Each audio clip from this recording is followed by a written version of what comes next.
Bueno, nolabait gaur nahi izan dugu eskualde mailako perspektiba eman ekitaldiari, Tolosalde mailakoa, hemen izango gara orain arte 4 urte hauetan lanean aritu garen hautetsiak, eta oraingoan aurkeztuko diren hautetsi berriak ere bai.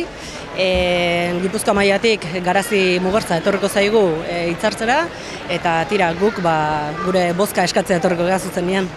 Bueno, kanpaina hasi genuen momentutikan eragile eta herriko elkarte ezberdinekin biltzeko aukera izan dugu.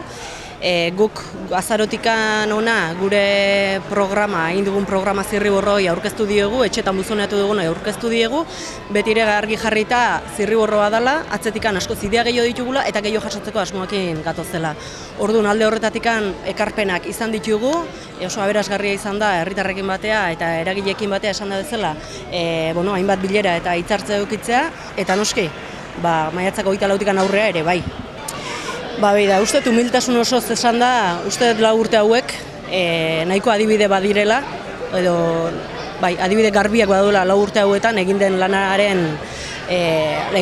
ikusteko. Ezta hori berez nahiko garante bada beste bozka bat emateko beste 4 urtetarako. Gure asmoa irmoa da, berriz ere bide berdinetikan lanean jarraitzea, herritarrekin eskuz esku eta begietara begira. Bueno, kanpainan ikuste orokorrean bentsat oso ondo jondala, gu bai herri biltzeko aukera eduki deula eta herrietan erantzun oso positiboa jaso dela jendean partetik, jendea animatuta eta jende desente etorri da ekitaldietara, orduan posik zentzu hortan. Bai asmoa dela pixkat sakontzen jarraitzia orain arte hasitako bide hortan, ez? Pixkate zerbitzu sozialak erdigunean jartzen jarraitzea eta aurreko legislaturan aurrera eraman ahal izan ez dian kontuetan sakontzen jarraitzeana eta aurrera eramaten saiatzea orain gontan.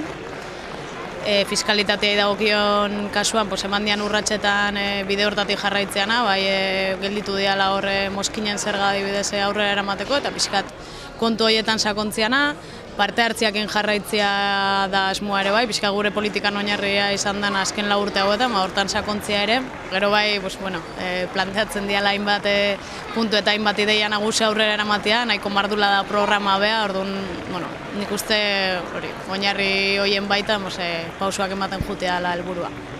Igandia ibeira ere nahiko positibo ikusten dugu gure burua, kontziente gea hori, lehia hori existitzen dela ez, eta oain dela 4 urteko emaitzak oso positiboak izan arren, oain egoera aldatu daitekela. Baina, guk gure lana nahiko txukun indeulakoan gaude, akatsetatik ikasi ere indeulakoan, eta ondorioz, espero dugu bentsat igandian horrek reflejo bat eukitzea eta emaitza positibo batzuk lortzea.